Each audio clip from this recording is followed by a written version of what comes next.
Hello, this is Abina at Cross Keys Crafts.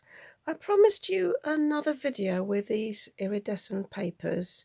If you haven't seen my video about the UK giveaway, check that out. I'm going to link to that in the description box. The closing date is the 1st of June. So today I'm going to use these galaxy papers, and I have chosen two of the same kind, and I've cut these down to, let me just think, 3.5 by 5.5, because I have cut my card base from an A4 cardstock. So this is just 4 inches by about 5 7/8, and I've just made it as a top folding card. Like this. So I've just taken the full length of the A4, just scored it in the middle, and then, as I said, cut that to 4 inches wide. This is why these panels are accordingly smaller. And as I said, I've got two of these iridescent papers for the inside, and I also found in my stash a paper pad. This is also from Germany, but this is from TD, and these are galaxy papers as well. So I thought this would be good to use them, and I've just cut same size panel for the outside. Because this will be displayed open, I thought don't want to waste any of the iridescent cardstock. For the mechanism on the inside, by the way, this is inspired by a video by Sam Calcott. She's just recently posted it, and it's called a Stadium Wave card. But she got her idea from a German page called Kreative Pause EL, and this lady called Katja. So I had a look at her video as well. So mine is a sort of mix of ideas and measurements from both of these videos. Both Sam and Katja used normal cardstock for the mechanism inside, but I've seen people on the Mixed Up Crafters Facebook page, the Facebook group, who used acetate. So I had a thought, and I thought I'd like to try and use vellum, because I thought this is not too thick and it doesn't have too much weight to it. Acetate can be a tricky one depending on the thickness of the acetate. So I had a trial run, and I made some with a scrap piece that I knew I didn't want to keep anyway. The only thing is I stuck these on the wrong way around, so we're creating something similar to this today. And also I used wet glue for this. Today I'm going to use my red tape or other clear tape, because that got a bit messy here. So this, by the way, the vellum paper is also from Germany. I'm sure this is also from the Action Store, but I bought that last year, so I'm just going to use this. This piece of vellum, just let me get this out of the way, is an A5 piece, so it's 8.5 inches by 5 7/8. Ideally, you would have a 6-inch wide piece of paper, but it doesn't matter for this, because once we cut it down, you won't see the difference. So, but I cut this down to 7.5 by 5 7/8. So I left the width, but I cut down the length, and then I scored it at 2 3/4, 3.5, 4.5, and 7 inches. And it will be very difficult to see here. Let me just see if I can pop something underneath. Let me find some white cardstock. So you probably still can't see. But as I said, I've scored these. So you've got 3 lines here in the middle, and then just this one causes some sort of flap. So what you do with this is the first score line, you need to create a mountain fold. And I found, because it is vellum, it's not as easy to fold. So I sort of pinched it first. I'm making sure that this is evenly aligned on either side, and then I found I could properly fold it, and I just used my fingers now to score it. So the second one is a valley fold, so this one in the middle here, and again I'm pinching it first on either side. sort of working my way through, and then I can score it. And you can use a bone folder for that. Again, make sure it's not going wonky like this, so you want to keep it as straight as possible. By the way, Sam Calcott cut these into strips first and then did all the scoring. I think you can save yourself a hassle by just doing all the scoring and folding first, especially with the vellum, because it is very thin. It'll be a bit easy to cut. So again, this one here, pinch it first.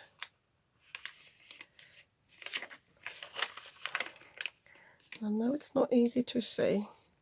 And I'm also trying to get this almost to the same level as the other piece underneath, but it might be a bit out of line. It doesn't really matter. So what I have got now is this sort of M shape. I don't know if you can see that well. So, and then this one here, the 1 7-inch line, is just a flap that will adhere to the other side in a moment. So again, I'm just pinching it, flattening it, and then you see it's not even very well aligned. Yeah, I've completely gone off there. It is really tricky to handle somehow. I don't know why that is. So I need to move that a bit. But it doesn't matter because the flap will disappear.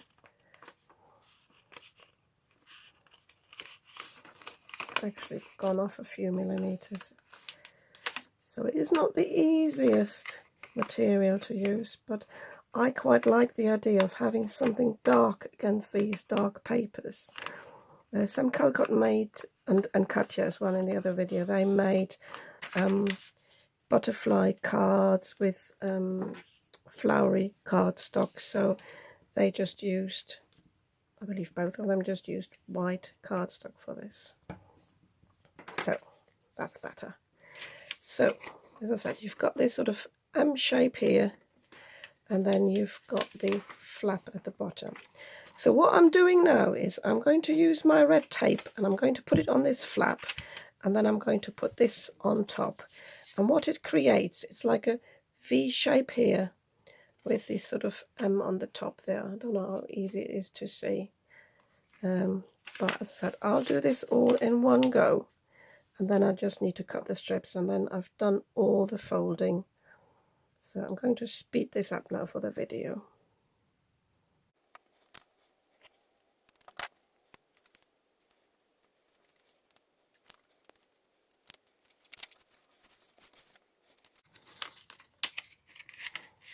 Okay, so this is what we've got.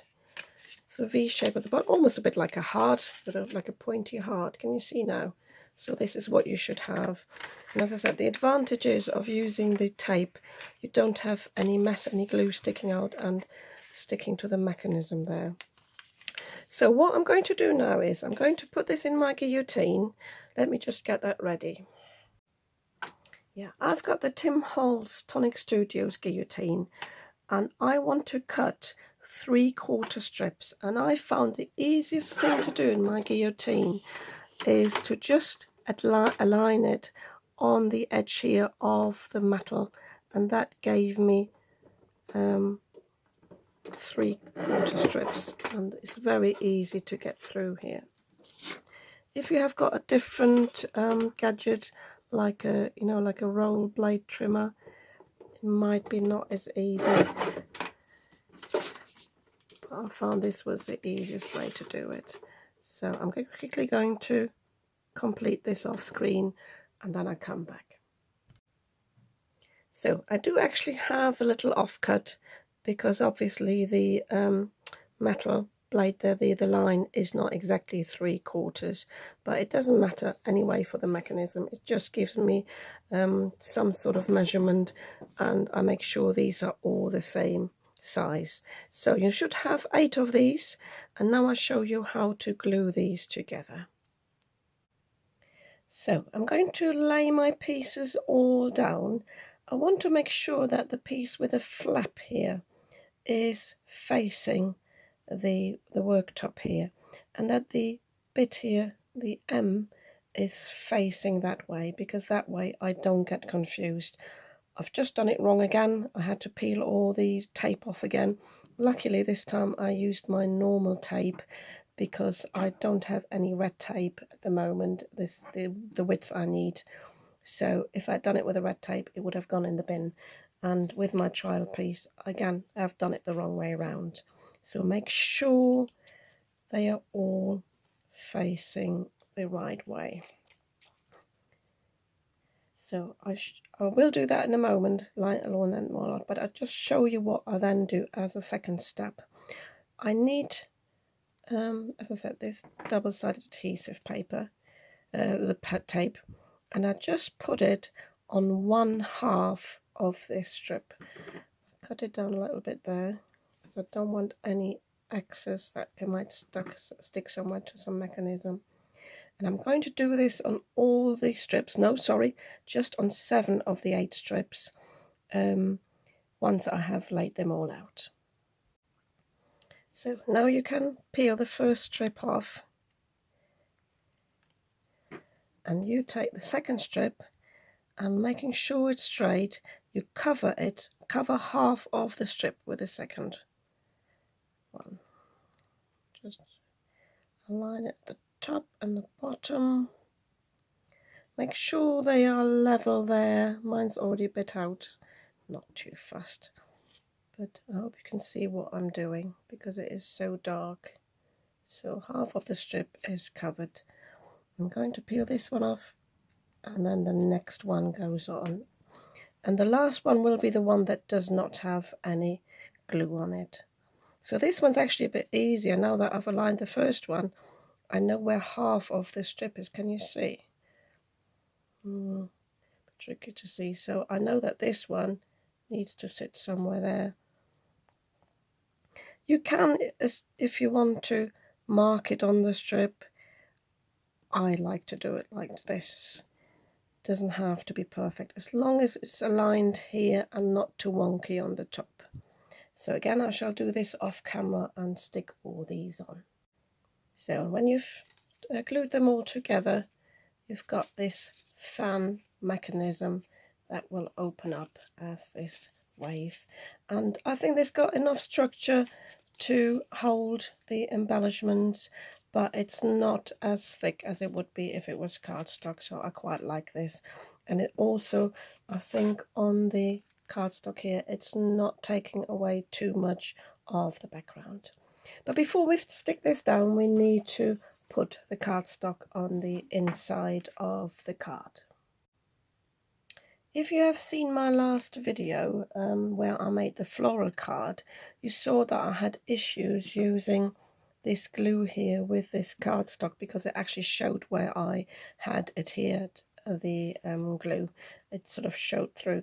So I'm just going to use my two-way zig glue. This is the big pen. I bought them in different thicknesses, so I'm just going to use that. You could use double-sided adhesive if you got a thinner glue that you can spread out. I haven't tried the Collall on this one yet, so I don't know how good that would be, but I think this one will be fine. So I'm just putting this down, getting a bit off screen, pressing this down thoroughly. Again, you can already see this lovely shine, and I'm doing that the same with this one.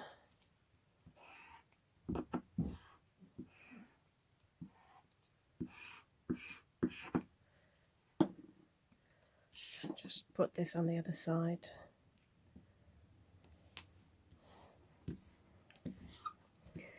So now the mechanism. So this will just be adhered on this strip here, which will sit here, and then this one will be adhered on the other side. So again, I'm going to use my red tape for that, because I assume that this will be the place where I've got most of the pressure on when I open the card. So let me just find my red tape. So I've got a piece of red tape that will almost cover that strip. That's the widest I have. So, and what I need to do is, first of all, I need to align it so I've got it evenly spaced out on either side, and I also make sure it sits against the score line here, against the fold. So can you see what I'm doing? Hopefully it's not a lot of light here. So I'm just sitting it against the score line without pressing it down just yet, and once I've got it in place there, I can press this down there. So, and now for the other side, same thing. I'm just putting the red tape on the top piece here.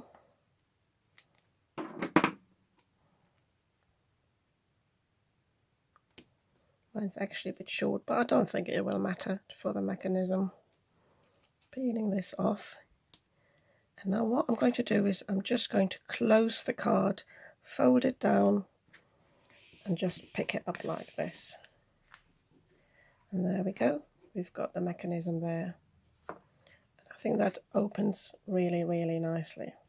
So the only hope I have, I'm just showing you in a moment what I've cut for my embellishments, that because it is vellum, that my decorations aren't too heavy and pulling these down, but I think it will be nice enough once it's finished.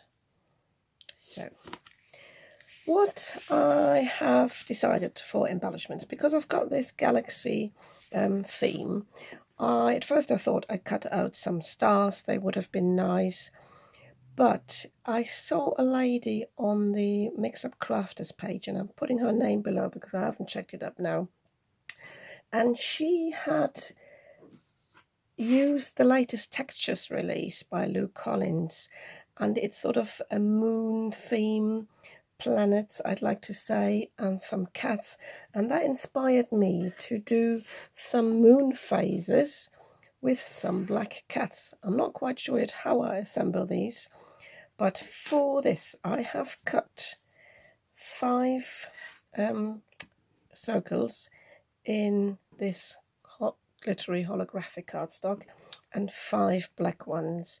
I might not even need all these because I had an idea earlier. I've also cut some different stars, but you can use star sequins as well. These are from this set I've shown you in my latest haul, this camera set, and it's got these different stars on there. And I've also cut a sentiment for the front. I think this one's from Amazon. I'm sure this came in a set.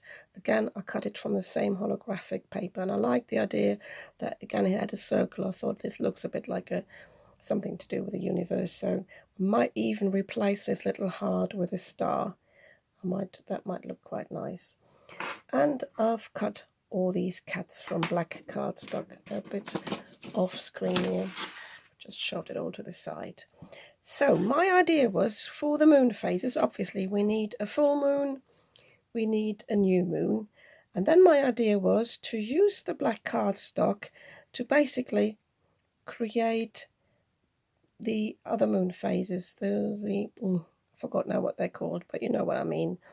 So I thought all I need to do is, if I put this behind here, I could run this through my die cutting machine again with my with the same circle, just line it up in the back, and that would cut the right size there. And I believe actually that I can use this piece, the black piece on the back, for one, and then I've got this left for another one, so we might actually only need 3 of the black circles. But I'm going to run this through now. I will probably tape it down a little bit so it doesn't move too much, and then I'll show you what I have cut. So I found you don't actually have to put it through with this one again, because it actually chopped off a little bit as well on one of them. You just need to put the black one through again and just cut this. So I cut this one a bit bigger and I'm left with this thinner piece, and then I've cut this one. And the half moon, I'm just going to cut that in half with my trimmer or my scissors. So all that's left to do now is to assemble these. So especially the one I've cut off a little bit, I can just glue this on there. Let me see what I'm doing. And then the other offcut I can put on there, and then have the fuller moon there. So I'm going to assemble these now, and then I'm going to decide how to arrange the cats on these. I think with the fuller ones it's easy because I can just put it on the silver. With these ones I'm not quite sure yet whether the cats would get lost a little bit. Obviously you can't see this at all. I'll have a think about this.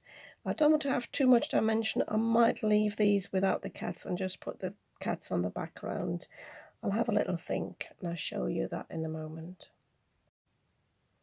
So I have cut and assembled all my pieces.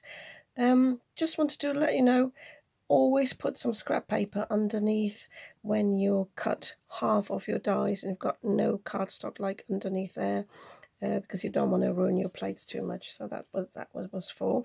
And I realised we needed another one of the holographic paper. So you need 6 of these, and you actually need 1, 2, 3, 4 of the black ones to make all these moon phases. So I will now take a little break from filming and crafting because I've got some work to do, but I'll come back later and I will show you how to adhere these to the mechanism. So I'm back from my work and I've got a bit more time to finish this. I had a go at putting, I don't know if you can see that, a bit of a shadow, a white shadow onto these cats, just to set them off a bit from the black there. And I just used my Versa Magic Cloud White with my blending brush, but I'm not happy with this. I think I dismissed the idea of using the cats. I might use them in the background there, but I think I use my moons as they are. And I've laid them out for me, so I'll make sure I put them on in the right order. Whatever embellishments you use, you just need 7 of those, because the first one doesn't get, or the last one doesn't get anything on it. So I'm starting, probably starting with this one here. Doesn't matter, I could work my way through there, but I think that would be nicer to have the silver one here, the holographic one in the back. I'm just putting a little bit of glue on the bottom here. Don't want too much because you don't want it to interfere with the mechanism. And I'm just popping this. Let me just bend this over a little bit so you can see here where you've got this little square and the other bit. And I'm just popping it onto there.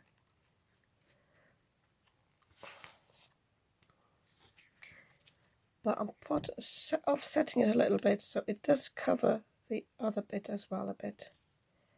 And it's up to you how high you set this. If you have a look at this from the side, this is how high I've set it. I try to do it evenly. And I'm just using my Collall glue because I'm sure that will stick well enough. So, and then I'm setting up the next. The important thing is when you put this on that you don't go outside of the card. I can actually, and that's a good thing about using the Collall glue, I can actually still move mine a little bit. So, I'm also making sure, actually the moons, I was looking it up, the phases are called waxing and waning, and the moon actually tilts a little bit, but I'm keeping it simple and I'm just keeping them in the same sort of, at the same angle. So I'm now going to the second one. Oh, it's actually easier if you set this up like this, so you're looking at it from the front. And sorry, I'm going a bit off screen. And then pop it on like this. So the important thing is that you've got no glue in the back that would interfere with the mechanism. So if you do, just leave it to dry thoroughly. So I'm just popping on all the others and then I'll show you what it looks like. Oh, and I will also off screen put all the stars on, and as I said, I might use some of the cats and then I'll show you the finished card. Okay, so here's the finished card. This is the front with the normal galaxy paper and the happy birthday sentiment, and I used one of the little cats here and I put my wing of Stella brush pen onto this, so to give it a bit of spark, and I think that's quite nice now. So, and when you open this, I hope this is big enough to show this. Let me just go up a little bit with my camera. It opens up like this. You can see the lovely sparkling paper there, and then you've got the moon phases there. I've just added the stars here and a little catagon at the bottom here. So yeah, I'm really pleased with this. So it opens a bit like this, and you can see the different moon phases. Yeah, I'm quite chuffed with this. I hope you like this too. If you do, you might want to give me a thumbs up. And if you'd like to see more of what I'm creating, you might want to subscribe to my channel. I'd be very happy about that. And just as a last note, you can see there is a bit of bulk to this, but it will still fit in a normal envelope, I think. The German lady, Katja, who created hers, she actually put a little fold into this and had like did basically 2 score lines to get a bit of a thicker base there. But I think this is fine with the vellum paper. So yeah, so obviously, as I said, you can use other papers, other decorations, but I think this is a nice showstopper. Thank you very much for watching, and I'll see you soon.